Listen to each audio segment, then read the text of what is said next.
Bonjour Caroline, nous sommes ravis de t'accueillir. Nous sommes sur le salon Forum Expat et demain aura lieu le salon Expat Bénévolat. Tu ne pourras pas être présente parmi nous en direct, donc on en profite pour faire cette interview. Est-ce que éventuellement tu peux nous présenter quelle a été ta mission bénévole pendant ton expatriation au Ghana ? Oui, alors bonjour Blandine. Donc j'ai vécu 3 ans au Ghana. N'ayant pas de permis de travail comme beaucoup de conjointes, j'ai décidé de m'investir dans une cause qui avait un sens pour moi et c'est comme ça que j'ai rejoint la New Horizons Special School, qui est une école spécialisée pour enfants et adultes porteurs d'un handicap mental. Donc c'est une école qui accueille environ 120 élèves. Il y a 40 salariés et une vingtaine de bénévoles. Donc moi, mon rôle à cette école, c'était de faire du fundraising.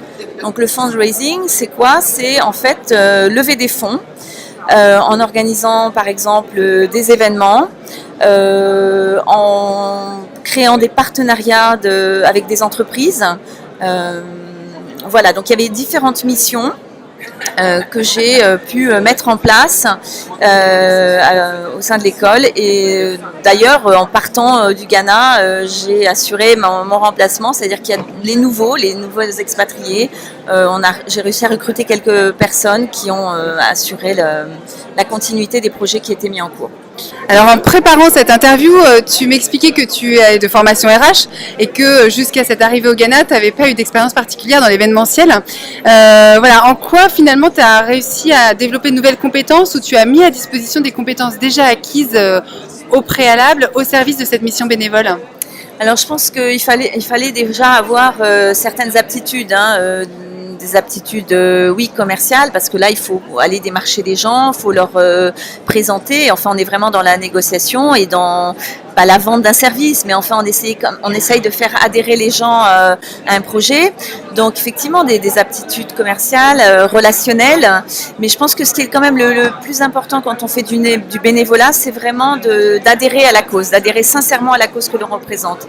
Et à partir de ce moment-là, je crois que ça ouvre beaucoup de portes et la passion, la motivation, travailler dans des équipes, voilà, c'est être entouré, ce sont les conditions nécessaires, je pense, pour réussir une mission de bénévolat en fundraising. Et alors, pourquoi avoir choisi de faire du bénévolat au Ghana ? Voilà, pourquoi cette mission-là ? Alors, comme je te disais précédemment, effectivement, je n'ai pas pu travailler puisque je n'avais pas de permis de travail. Et je voulais rompre l'isolement, en fait. Et je voulais m'intégrer au mieux dans le pays.